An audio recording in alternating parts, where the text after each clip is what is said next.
I'm outside Chef's house. Let's go in.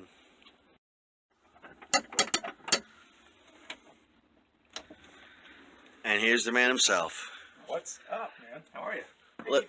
Let's head over to that kitchen. All right. You have a beautiful kitchen, my friend. Thank you, sir. And look at this.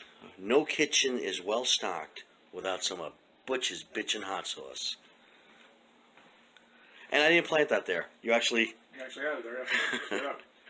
I actually have almost all varieties of Butch's hot sauce, but these I haven't opened yet. That's why they're out in the counter instead of being in the fridge. Nice. There you go, Pops. Hey, what's up, everybody? I'm here with Chef. Chef, in case you don't know this, Chef is also a biker. So we don't just, kick people's asses. We cook. We're lawyers. I'm none of those things, but So, what can you tell us, Chef? Tell us a little about yourself. Well, I've been cooking since I was a kid, obviously. Learned a lot from my grandfather and my parents. My wife also helped correct a few things that I was doing wrong. Went to culinary school online. Did that for about a year. Graduated, so I got my credentials, if you will, as a culinarian. And I've tried out for Master Chef. The final exam must have been real messy to mail in. Oh, it was brutal. It was brutal. It was dripping, the whole thing. Followed the trail all the way down. But other than that, I've tried out for Master Chef several times. Never made it past round 2 because I guess I got a personality of a doorknob. But my food speaks for itself, as Red will see today. And we will see. I love food. See you in a few. I don't know why they call breakfast, breakfast. I don't know why they call lunch, lunch. I don't know why they call dinner, dinner. But I know what I like to eat. I like to eat food, wonderful food, tasty food. And without further ado, tell us what you're fixing today. All right, today I'm making steak au poivre, which is peppered steak with pepper crust. What part is the cow a poivre? I'm just curious. It's that poivre part. It's like left to the nut, but right to the side. The steak I'm using actually is going to be a New York strip steak today. It's going to be rubbed with garlic, rosemary, and a lot of pepper. Right, and then we'll flash cook that with brandy. We'll sear both sides. We'll get a nice little flame action going. Then we'll incorporate some mushrooms and shallots, and we'll add some red wine, some beef stock, and we'll make a very flavorful sauce to go along with that steak. Doing green beans as a side, and I'm also doing mashed potatoes. So we'll have a nice little yum yum. Excellent, I can't wait. Let's get started. Okay, the important ingredients that you need for this dish are obviously your steak, okay, which I've towel dried to get all the moisture out. There's a reason for that. I also brought it to room temperature. You want your meat at room temperature. It helps with the cook, it helps with the sear, as opposed to putting it in ice cold. So that's a little takeaway there.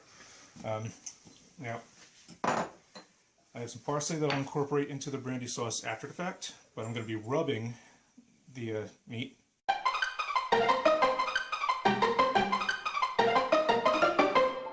With garlic, rosemary, and shallots.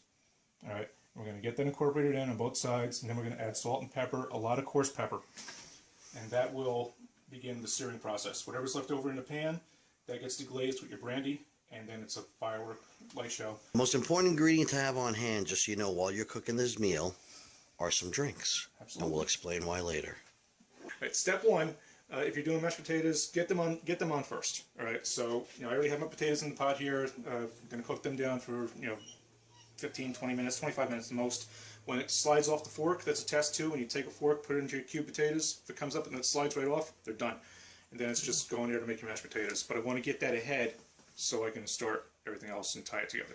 Now, you have 20 minutes to kill waiting for the potatoes. This is where the drinks come in. Cheers. Cheers. Trust me, if it's not for the drinks, you'd be sitting around like this.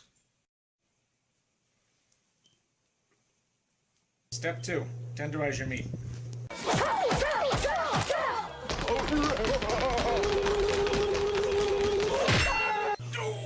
Oh shit, that hurt just to watch. No, not like that. Like this, like this. That's much better. One of the key reasons for tenderizing the meat is to beat it down. This was actually a 1.5 inch thickness, and by doing this here, I am broadening the cooking surface of the meat, and I am also making it a little bit thinner so it cooks a little bit quicker. Okay, so that's one of the key things. Instead of getting, like, unless you like rare meat like I do, you know, those that want it cooked medium rare, this helps that happen quicker. Step 3, okay, after meat tenderized, I'm going to do salt, pepper, rosemary, garlic. I'm going to rub it in on both sides of the meat.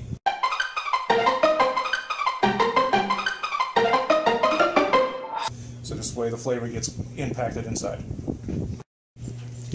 I'm watching the chef play with his meat.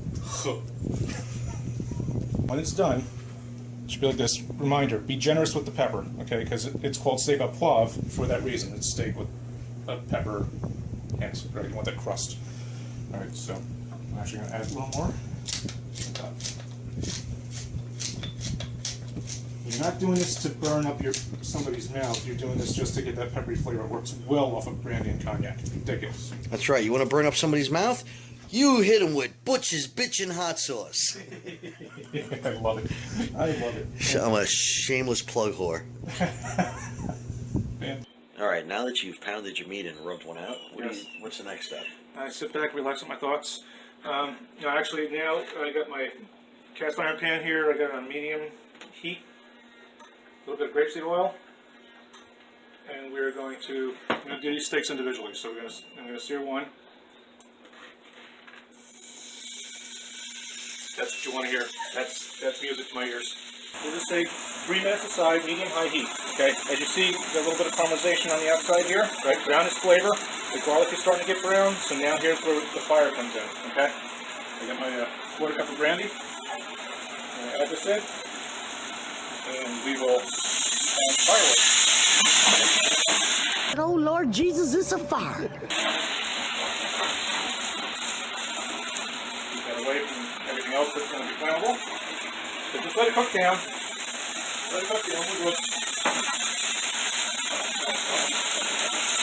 But that there is going to be part of the sauce. All of that flavor, all the garlic and rosemary that's been fired up with the brandy. You get that with the shallots, the mushrooms. Heaven.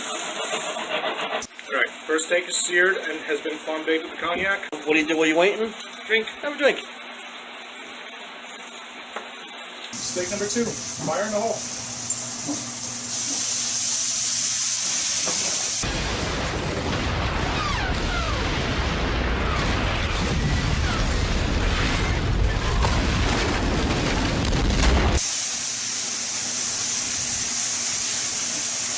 There's nothing I like more than playing with fire. It's such a pleasure to my meat and fire together at the same time.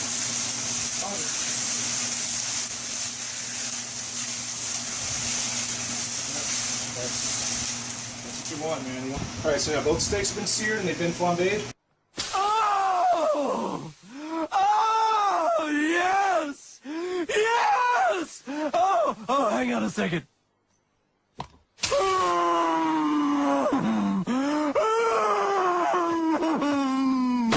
I got the oven set at 350 and I'm going to pop them in here and let them finish cooking in there. Because right now they're as rare as they're going to be in here. They're just going to sear on the outside. So say another 5 minutes or so. That'll give me time to make the sauce and make sure the potatoes are lined up. We're good to go. Let me get just one last look at those beauties. Absolutely. Oh, look at that. It's all worth it, man. It's all worth it. Well, the meat's in the oven, and while you're waiting for that to finish, drink up. Oh, I'm really starting to enjoy cooking. Next step now is going to start working on the sauce. Using the same pan to cook the steaks in, so there's still garlic and rosemary in there. I'm going to put in a nice knob of butter. We'll just start running down. I'm going to add in some sliced portobello mushrooms. I'm going to let them caramelize. Beautiful. What's going to happen is once I put the mushrooms in here, I'm going to suck up all of that butter, and then I'm going to expurge out all of their fluid. And then that fluid's going to evaporate, thus leading to caramelized, crispy mushrooms that I'm looking for. I don't want Nice. them burnt, I just want them caramelized.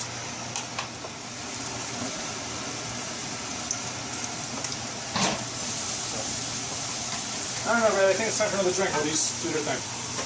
You don't have to ask me twice. So now the butter has been absorbed. The mushrooms are starting to get out their liquids, if you will. And as you can see, we're starting to get little brown yums, little brown edges around the mushrooms. And that brown is flavor. That's going to make the sauce pop a little bit more. A little bit more earthy tone, if you will. But, yeah, life is good. Now that it's where I want the mushrooms to be, I'm going to transfer the mushrooms into this pan just to keep them near me. And I'm going to start building the flavor profile of the sauce with your beef stock, with your wine, your shallots. And once that comes to fruition and starts reducing down, I will reincorporate the mushrooms in there too. Everything, all the flavors are in this pan. And I don't want to overcrowd, so we're going to play a little bit. Let the liquids do their thing, and we'll come back to it.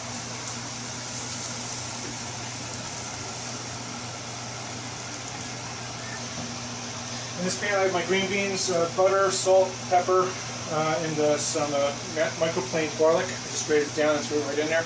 So 2 cloves, and now just let it do its thing. The sauce is reduced down to half. Alright, so I'm going to taste it first, see if it needs anything else, and we'll go from there. I'm going to incorporate the mushrooms back in.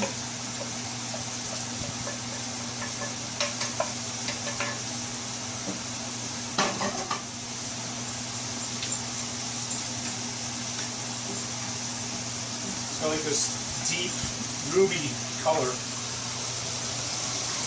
which is what a wine sauce should look like. There you go. I'm actually going to throw in a little bit of milk just to lighten it. I like a little bit lighter on the sauce so it doesn't look like mud on the steak. Yes, that's great. And I noticed you whipped the potatoes already. Oh, yeah. I didn't get footage of that because I was drinking. Yeah, eat them like they owe me money. So what did you add to the potatoes? Potatoes, I added a knob of butter, some milk, salt, pepper, and rosemary. And the sauce reduced down to about a quarter now, so it's a little bit thick. All right, it's nice and bubbly, happy. I threw in a little bit of rosemary just because I want to, and I threw in some fresh cut parsley, just to add a little more green color to it. But this sauce is right where she should be. Smells outrageous. That's the shit. When you reduce the sauces down like this to like half or a quarter of what they were, all the flavors are so concentrated. It's like a party in your mouth. We about to have a party. Turn the music up. Let's get it started. Go ahead and shake it. And we have the green beans have a little bit of caramelization, just a little bit. Yeah, you don't want to burn them, but that's perfect. Picture perfect. Yep. I'm just going to sneak one more while I'm waiting. Say again? Oh. Talking to myself. 10 minutes have gone by at 350 just to give you this wonderful yum. As the steaks are cooked perfectly. Personally, I like a rare steak, but this is probably more towards the medium rare stage, which is fine. We tenderized it, so it shouldn't be shoe leather. But we're going to start building this now. Alright, so now here comes the plating, okay? I'm going to get one of these steaks here. Pop it right there, okay? Okay, so that's that. How many scoops of potatoes you want? 1, 2, 3, 10? 2 scoops. Alright, there we go. 1, 2. I'll even put a little well in there for you, if I can, for the gravy. For the sauce, okay. That's that.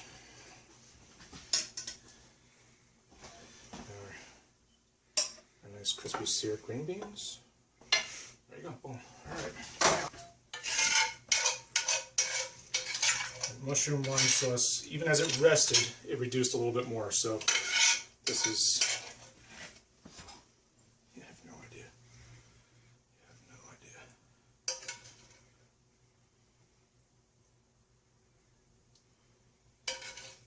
Just a little kiss on the potatoes. Okay, and then garnish with some fresh cut parsley.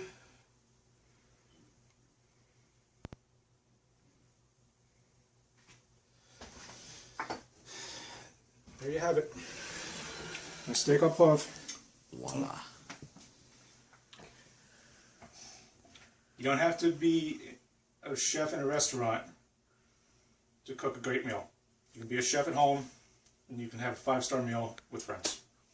Well, we're about to sit down. I'm about to try my first bite of what looks like a delicious steak. Grab a mushroom in there. Mmm. Yeah. Good. Oh, this is good. You guys don't know what you're missing. Thank you. Well done, chef. Well done. Thank you. Appreciate it. Funny story. This is actually one of the meals that made my wife fall in love with me. Wow. So that's I got to her belly before she got to mine. Nice. I mean, it's a good meal. The most you're going to get out of me is a hand job. Oh well. Take what I can get. Still a great meal. Yeah. That meal did not survive. I destroyed it in record time. Yep. It was delicious. So you've got the step-by-step instructions on how to create this great meal. And you learned it from the best. Thank you. Any questions? Follow my pages, subscribe, reach out. We got Cooking with Foodie Gone Wild on YouTube, and we have Foodie Gone Wild on Facebook. So look me up, follow me. I'm usually playing around and putting something up there. That's it. Follow this man, learn how to cook, and I'll come over and judge it. Mike, thank you for having me on your show and for being such a gracious host. Hey, thank you. Thank you for coming and enjoying and sharing a good time. Hope you all learned something. And a good time it was. Peace. Thank you. I won't eat chicken feathers, just food, food.